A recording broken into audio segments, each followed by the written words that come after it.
Welcome back to Coffee and Conversation. So, Audie is outside. Surprised me because it's been wet and overcast for the last week. Not just here, but I understand from the weather reports that it's all over the country. So he hasn't been anxious to get out, but he did want to go out. And usually when the weather's like this, he'll wander around the yard a couple of times and then he parks on the porch railing, watches it from a distance, and eventually gets sick of it and screams for me to go out and get him. So, yeah, business as usual around here. Okay, yellow for Catherine, for Lex's mom, for everybody battling cancer. We're throwing out our best wishes for a good outcome. And let me just show you this.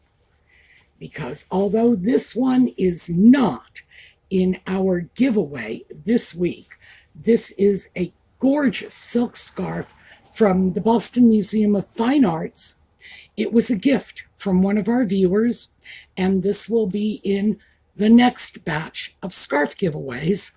But this gives me the perfect intro to talk about the current batch of scarf giveaways. I'm going to give you a quick tour of this week's batch of giveaway scarves. There will be more scarves. This is just what's going out this week. And we're going to start with this, and I've numbered them, so I'm calling this number 1. This is a very pretty scarf. It's one that was purpose bought for the yellow for Catherine. And I was attracted to the scarf in general because it's a very pretty design, but there was a lot of yellow and gold in this scarf, and that absolutely just spoke to me. I subsequently discovered that this scarf is a Loewe knockoff.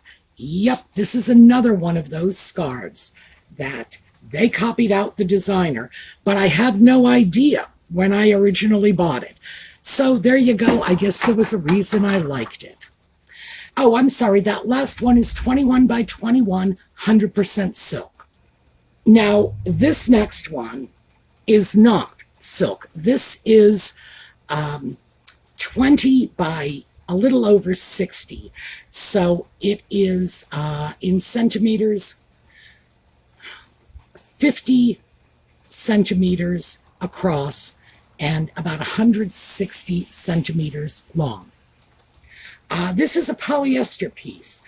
As you can see, it is translucent. By the way, this is one of my favorites, even though, yeah, it's polyester. And that might be part of the reason I like it, because it is a rugged little workhorse of a scarf. Again, beautiful shades of yellow, navy blue, and browns, greens. This is just a very, very versatile scarf. And the reason I put this one in, despite the fact that I do love this one to death, it's because this is a great scarf for someone who is not particularly into scarves. Again, rugged little workhorse, very pretty and very, very versatile. It's the kind of piece that could make you develop a fondness for scarves. Next up, this one is, I believe, 35 by 35, 100% silk. Again, purpose bought for the Yellow for Catherine giveaways. And this one is just, I don't know, I just looked at that image. It looked like the view from a Mediterranean villa. It was sweet. It was comforting. It was serene. It was beautiful. You know, a whole bunch of the words I associate with Catherine. So anyway, that absolutely had to go into the giveaways. As I said, it's about 3 feet square and 100% silk. This one, also silk. This is one of the 2 designer pieces in this giveaway. So this is scarf number 3. Number 4. I'm sorry. I'm confusing myself. Yes, scarf number 4, and this is a Diane von Furstenberg piece. And this bugger is just enormous. We're looking at something like 40 inches across and 70 some inches long. So in metric, that's 1 meter by about 2 meters. Beautiful colors, yellow and blue. And by the way, you will see yellow and blue as a common theme in this. Not necessarily because I personally have a fondness for yellow and blue, although I admit I do. But that is one of the most popular combinations out there. If you see yellow, 9 times out of 10, you're going to see it combined with some shade of blue. There's a reason for this, by the way. They have done psychological color testing, as we all know, and people associate blue and yellow together with friendliness and openness. So yeah, I imagine the designers are keenly aware of that. Now, as a Diane von Furstenberg piece, obviously that was going to be one of my grabs for Yellow for Catherine, because Diane von Furstenberg really burst onto the scene when I was in my 20s. She came out with this wonderful wrap dress. It was just the rage at the time. And quite frankly, it still is the rage today, as we can see from Catherine wearing one of those dresses. So, yeah, she is still a hot designer. But she happens to be one of my favorites. And I like this because it's a very traditional print with this plaids and the stripes. But I do want to say, this silk is translucent. You don't see that in these photos, mostly because there's so much volume to this scarf that in order to get it all in one frame, it's got to be folded back on itself several times. And it does look like it's a more opaque fabric. Nope, not at all. Very translucent, soft silk. Now, this one at 21 by 21, and for our metric friends, that's about 50 centimeters by 50 centimeters. This is just a pretty little scarf that I picked up. 100% silk, very interesting neutrals. We've got a sort of honey brown along with lighter shades on a beige background. One of the things that I really liked about this is if you notice the little corner emblems. One of them is scalloped, one of them is simply rounded off. And that's a bit of an unusual take in these scarves. So let's move on to the next one. Okay, this is number 6. This is our second designer piece. Now, as I said, there was one polyester, and I pointed that out. This one I am not sure about. It does not have a fabric tag. It is, however, Pierre Cardin, as you can see, because, boy, they just plastered the name right on it. It feels like silk, but I can't guarantee it because there is no fabric tag. This is a very pretty piece, reds, pinks, greens, and I bought this for the Yellow for Catherine giveaways because I thought that that cluster of flowers in the center was yellow. Actually, it's not. It's a pale beige. So, yeah, it was a near miss, but it was, in fact, purchased with the Yellow for Catherine in mind, and therefore it simply became a giveaway piece. Like the Diane von Furstenberg, this is also a vintage piece. The von Furstenberg probably came from the 90s. I probably should have mentioned that while we were looking at it. This one, I'm not sure. If I had to guess, I would say it probably came from the early 2000s.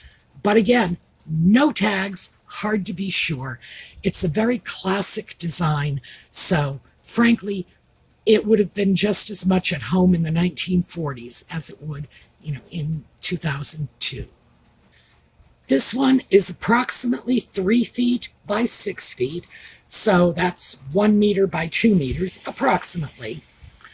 Lovely piece, very bright colors, one of the reasons I grabbed this for the giveaway is there are a lot of people who use pink as their neutral. I am not especially fond of pink. I don't dislike it. I have pink things in my wardrobe, but I don't like it enough to turn it into one of my neutrals.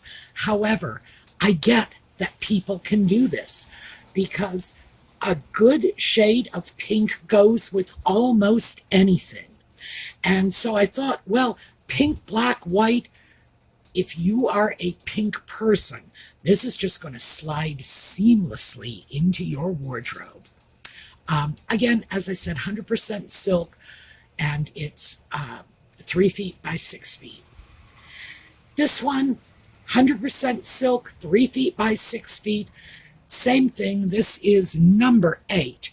And I actually took that out of the box, threw it on the bed, and snapped a picture so that you could see the print on this, because you really can't in the manufacturer's photo.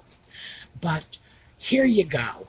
This is a really interesting, very bright scarf. It's patterned with blues and yellows. Again, got it yellow for Catherine. In this wonderful sort of floral design. I have to say, I like the design quite a lot. So, yeah, another very interesting piece. Now, this one, again, 100% silk, 3 feet by 6 feet, or 1 meter by 2 meters, black. I have no idea what possessed me to buy this. I know I bought it with the idea of putting it into a giveaway because people like black. And I think I must have been thinking that because of the size, at 3 feet by 6 feet, these are great shawls for the summertime.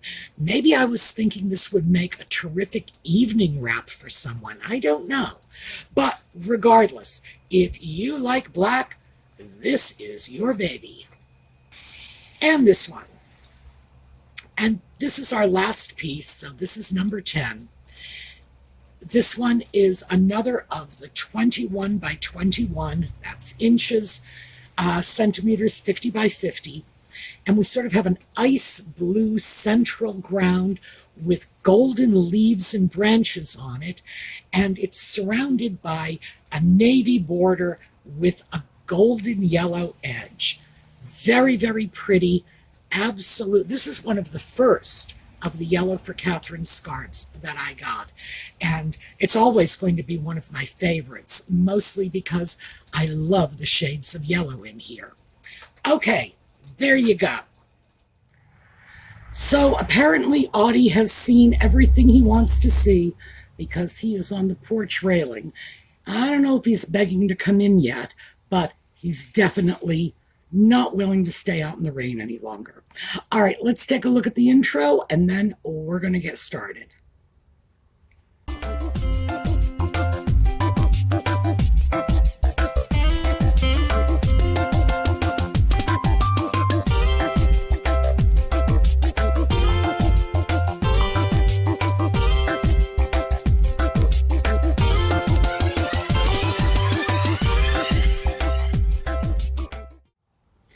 Okay, so he did want to come in, but he didn't want to come in on his own. It was wet. He was unhappy. I had to go out and get him. Like I say, business as usual. Okay, what I wanted to talk about, and of course I spent like 10 minutes on the video with the giveaway, so I cut into my time quite a bit. I'm going to try to just condense this. I'm not good at that.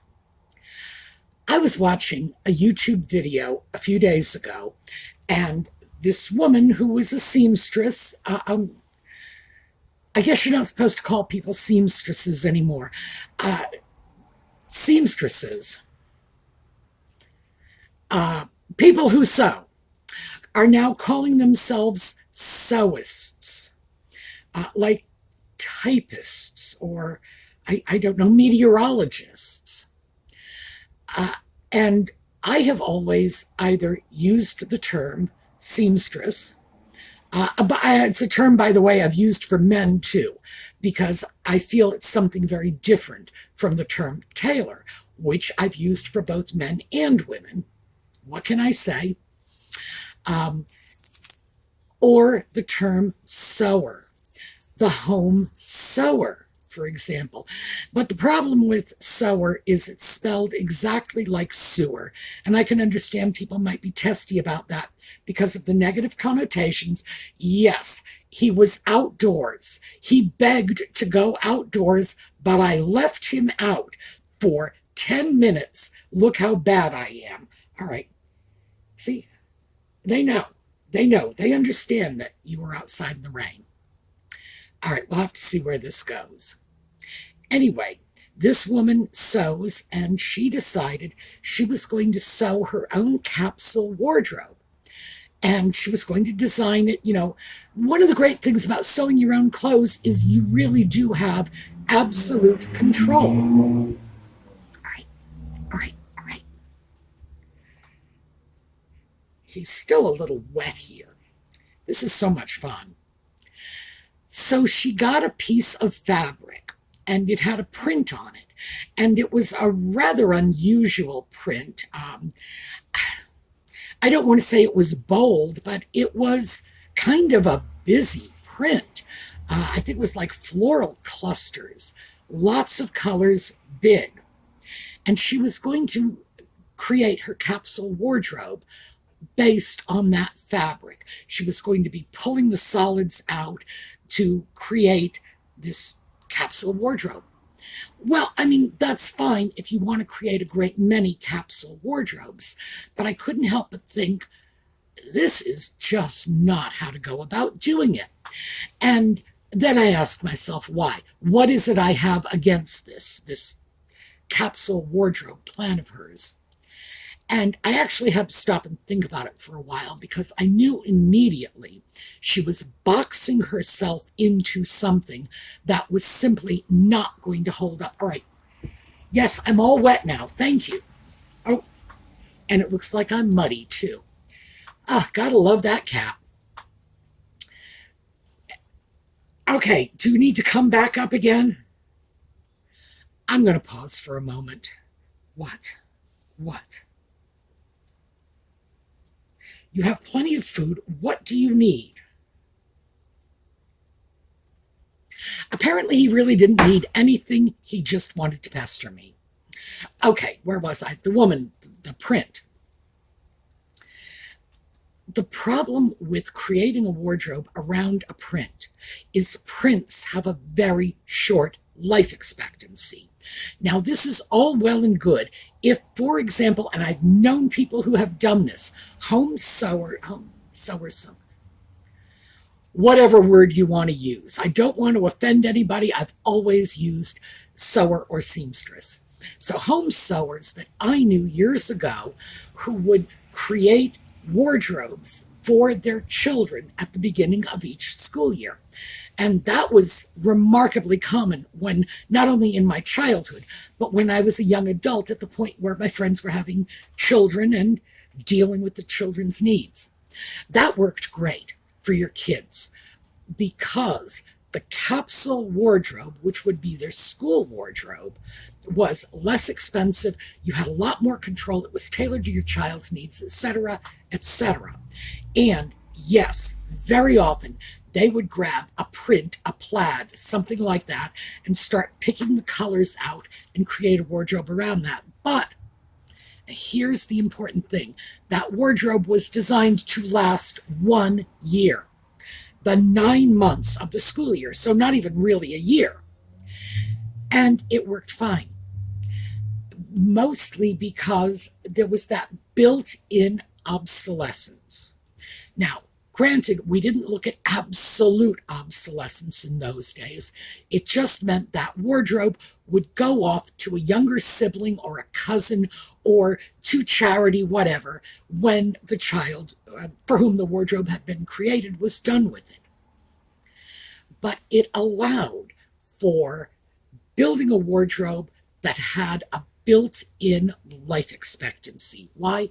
Because prints don't age well. That's why you could get away with doing it. And the more I thought about that, the more I thought, I'm not sure if people really do think this one out completely. Obviously, that sewist person who sews making the YouTube video did not. If she had thought about it, it would certainly occur to her that at some point, that print was going to, and that point, by the way, is not that far off. Like I said, it was a big floral. Some point, that print is going to be passé. It's going to be phased out because of changing tastes. She's going to get tired of it. She's going to find that color selection very limiting. After all, she hasn't chosen the colors herself. She's pulled them out of a print. Someone else put those colors together. So, yeah, I just don't think that's a clever way to go about it. And it doesn't matter if you love the daylights out of a print, if you love every single color in it. The reality is prints age very badly. Let me show you what I mean. All right, we are looking at some prints from 1961. I decided to go by decade, and I just decided to take the first year of these decades. 1961, and these are, in fact, sewing pattern designs. So what you have is you have the artist's interpretation of the fabric as they created for the sewing pattern. Now, I've known people who actually worked as artists making sewing pattern drawings like this, and they were spot on in terms of styles and trends, what was fashionable, not just at this moment, but would be fashionable in 6 months or a year. They were trained to do this. This was their job. So I look at something like this, and yeah, it's not what I would have thought of when I thought of 61, but it's definitely what I would have thought of when I thought of 63 to 65, maybe 2 years ahead. So yeah, this is a bunch of artists who were really doing their job the way they were supposed to. These prints have not aged well. This one is next, and this is 1971. You can see the heavy influence from the late 60s in these prints, but also, would anybody wear those horizontal stripes today? Would you wear the psychedelic flower print? No. And I didn't cherry pick to get the outlandish stuff. If I wanted to do that, I would have picked, from 68 or 69. This is the tame stuff from 71. And as I said, I actually went out of my way to choose middle of the road stuff. This is also why I chose sewing patterns and not designer fashions. I wanted something that resonated with middle America. They did not age well. And here we go into 1981. No.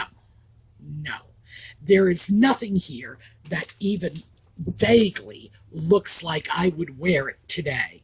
I just wouldn't. This lavender one on the end is that is so dated. And in fact, all of the prints look very dated to me. And here we are, 91. Same thing. All of a sudden we got the big bold florals, and it just has not aged well. So I took it one step further. Let's take a look at this. And this is a series of polka dots from the 60s, the 70s, the 80s, and the 90s. Something as simple as a polka dot print.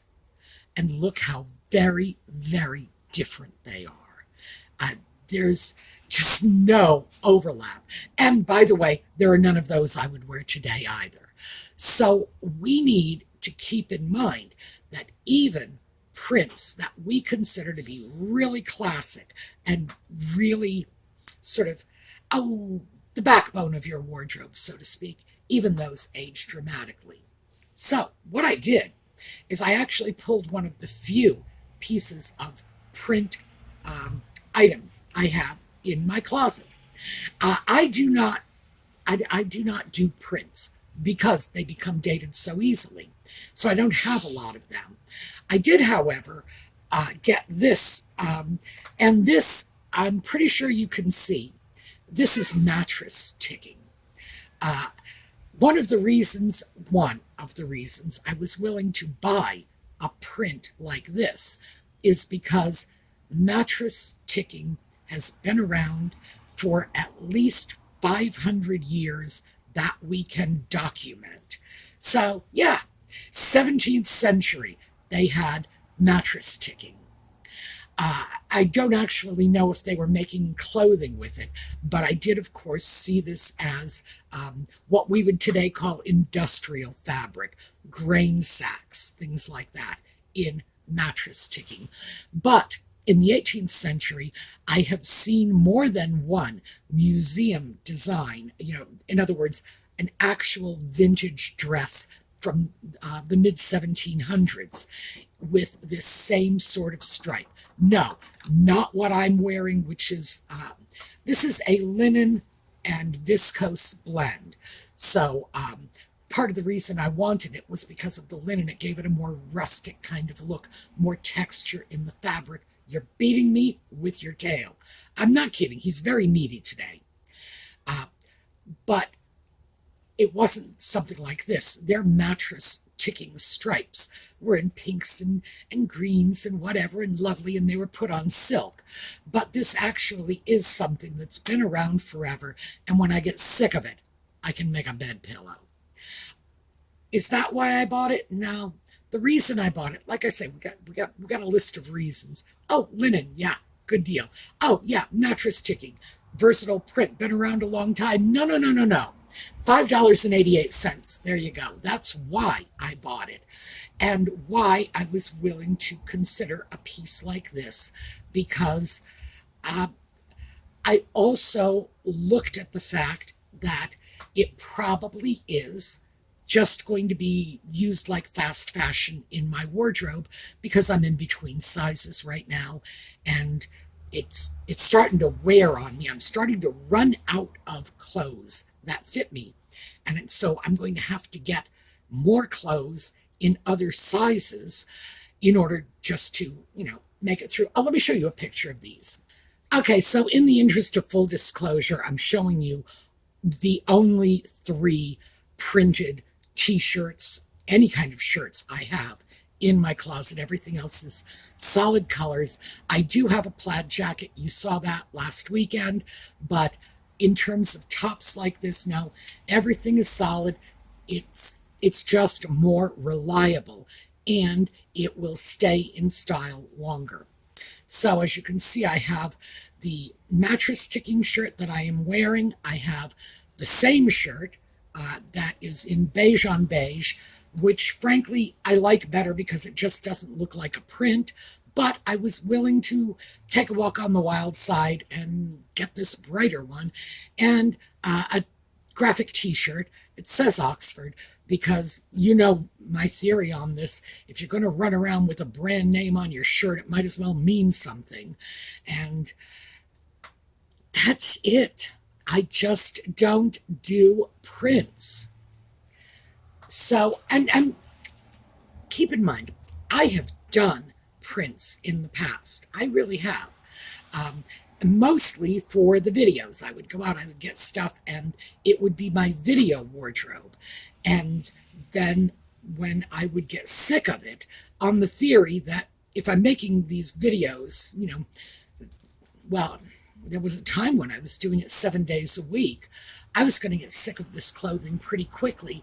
So I made sure it was something that I could easily farm out to a shelter or a thrift store or a charity of some sort, and just move them on when the fad had passed. But it's not just a question of I have an aversion to print, so everybody must. The thing is, I don't actually have that much of an aversion to prints. I do in terms of my clothing because dealing in solids allows me to bring in all the prints I want with my scarves. And the scarves throw in the color. And because they are small and they are flexible and they are bright, but they give a great kick in the ribs to whatever you're wearing. I can take the same outfit and spin it in a dozen different directions just by choosing a different scarf. That's what works for me. Now, for somebody else, these things may work differently. But, and this is going to be my what should we take of this moment, what we need to take out of this is that if you want to build a wardrobe, don't build it around a single print, no matter how much you love it, because that fashion cycle is getting quicker and quicker all the time. In the early 1960s, when I was looking at those images from 1961, and I was saying, no, I would have guessed that to be 63 to 65. It's because the fashion window in which these prints were popular was longer in those days.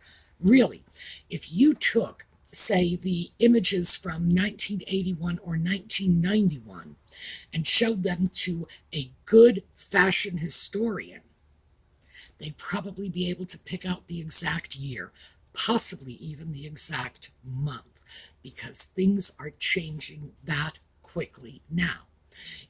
Now we are looking at this season, next season. When we were back in the 60s, happily oblivious, we were looking at this year, going through next year. Maybe when I get into junior high school, I'm going to want different things. Yeah, it was a much greater window. We just don't have that anymore. This, which I am looking at in terms of a 500-year-old design that has remained virtually unchanged, and this is what a mattress looked like in the 1920s. It really is. If you don't believe me, go check out a 1920s mattress. It's this exact pattern. Just because it's not changing doesn't mean it won't change tomorrow. Doesn't mean this will not be something that is unacceptable in the very, very near future. And I've seen that happen a great many times. Things that I personally thought were going to be around forever and are just not. So I would say if you're trying to plan a wardrobe, don't do that. Grab a print and pull out the colors. I have no idea where this idea came from. First of all, this is not how fashion designers work out their lines of clothing. They don't just grab prints and pull things out. No. It's very different. And they will use a form follows function approach, which is certainly what I would recommend if you live in the country and you want a nice, country chic wardrobe. Let the country lifestyle dictate how you're going to build this capsule, and not some random print you bought at the fabric store or saw on the internet. It's just not going to work. So I think that we need to acknowledge the fact that prints have a very short life expectancy. Not saying there's no room for them in our wardrobe, because let's face it, I get my prints from scarves, and I got a boatload of scarves. There's always going to be room for just one more scarf. So I'm not averse to prints, not at all. But we need to be sensible about how we bring them in. We should bring them in as accent pieces, because then if the print fades and is no longer popular, it's not all that painful to eliminate it and replace it with something else. But when it's your whole wardrobe, replacing it is going to hurt. It's going to hurt emotionally, and it's going to hurt financially. So I just wanted to throw that out there because I do know that some of you look at how to build capsule wardrobes, where your inspiration should come from. But I would say do not do it the way the fashionistas are doing it. Do it the way the fashion designers do it. And look at what the wardrobe is supposed to do for you. And then let the style flow from there. So that was what I wanted to share with you. I probably could have condensed this a lot more and not gone quite so over time if I didn't have the constant distraction of a very bad, very needy cat. But let me just sum up by saying that prints are okay, but they can't be the backbone of your wardrobe. They can't. That would be a mistake. You're asking the print to do a job it's not designed to do. All right. Hopefully everybody who is experiencing bad weather like this, I understand Hurricane Helene's been upgraded to Category 4. I've been through a Category 4 hurricane, so I was born in a Category 3 hurricane.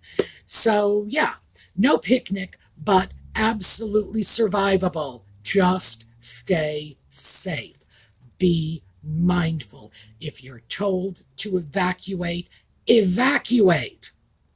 Period. Don't argue about it. All right, we're going to take a look at a slideshow on the way out. I will see you all next time. And in the meantime, have a terrific day. Oh, and a dry one.